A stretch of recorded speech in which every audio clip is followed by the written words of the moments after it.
Welcome to Fear and Greed Summer Investing Series, brought to you by Vanta, specialists in compliance-led growth. I'm Sean Aylmer. Gold had a spectacular run in 2024 with the precious metal setting multiple records. Can it continue? Will 2025 be just as good a year to be a gold miner?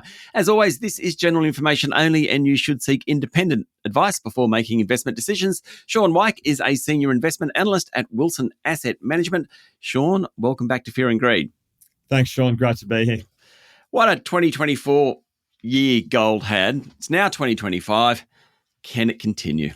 Yeah, I mean, gold's had a stellar run in 2024. The spot price is up around, 30% year to date. And the GDX index, which, essentially tracks mid-large cap producers across the globe, is up about a similar amount. So, we think it's reflected a combination of, increased central bank buying, a rise in, global liquidity, and I think concerns over US budget deficits, whilst, the geopolitical environment's also been quite volatile, which plays into those gold, I suppose, safe haven characteristics. So I guess the question going forward is, how do those settings change? We think gold will continue to serve a good purpose within, investor portfolios. We think the main factors considered for gold in 2025 will be, the impact of a Trump government with respect to tariffs, how that rolls through to inflation, interest rates, and obviously the implications for the US dollar. But I say generally we think the gold price will continue to strengthen from here. And, there's a number of ways to play that within the Australian market.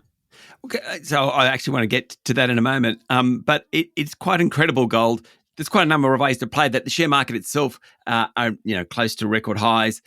There seems to be, we've missed the recession, yet the safety value of gold has been maintained. It's almost like the just-in-case commodity for a lot of investors, just in case it doesn't work out like we think it's going to. Yeah, that's dead right. I mean, gold's purpose for hundreds of years has really been as a safe haven and as a reserve, particularly, sort of in periods of inflation. So, we think it has served a good role there. I mean, the interesting thing now is, on a medium-term view, to what extent the role of gold gets replaced by crypto. Yeah. The younger generations, they look at crypto, I think, in the same light as they view gold. And, they're very unlikely, I think, to go and buy a gold bar as opposed to buy a Bitcoin. Certainly, the younger generations I speak to. Yeah. Okay. So how do you play what's happening in gold as an investor?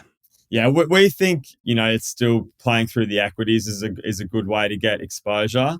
Obviously, the junior miners are going to provide you more leverage to that gold price typically. But yes, a couple of the stocks that we like within the space are Emerald Resources, and there's another Australian-based producer, Catalyst Metals, that we like as well.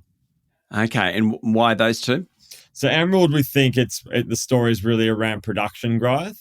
So these guys have been, Morgan, the CEO, there's done a tremendous job over the last few years in terms of continuing to ramp up, gold production. And we think, the market is going to continue to focus on those companies that can grow their production. And to be honest, Catalyst is a very, similar story where, it's all about growing production. So, we think they're the places to be. And obviously, growing production in the context of expanding margins. What about companies like Newmont, Northern Star? Are they worth, they're kind of the big guy. Newmont is the massive guy and you can access them via the ASX, or you can go to Canada and get it. What are the prospects for those bigger ones if you don't want to be quite as speculative? Yeah, we think they're still positive. Newmont's obviously going through, a process now whereby, through M&A, they've now, really got to refocus their business. And we think you're likely to see them, hone in on their tier one assets and divest the tier two assets. So, there's probably a bit of a digestion period for Newmont, we think. But, once they get through that, we think the outlook does look, quite favourable. Okay. And Northern Star? Yeah, Northern Star as well. We think, those guys have done a great job, and obviously there's still a mandate there to continue to grow production. So, yeah, we think operationally that business looks well positioned to provide good leverage to the gold price. Shaun, thank you for talking to me this morning. Thanks, Sean. Appreciate it. That was Shaun Weick, Senior Investment Analyst at Wilson Asset Management. Remember to get your own independent advice before making decisions. This is Fear and Greed Summer Investing Series brought to you by Vanta.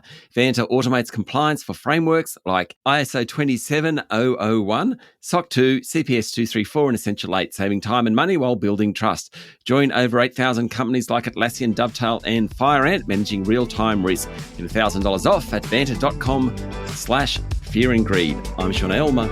Enjoy your day.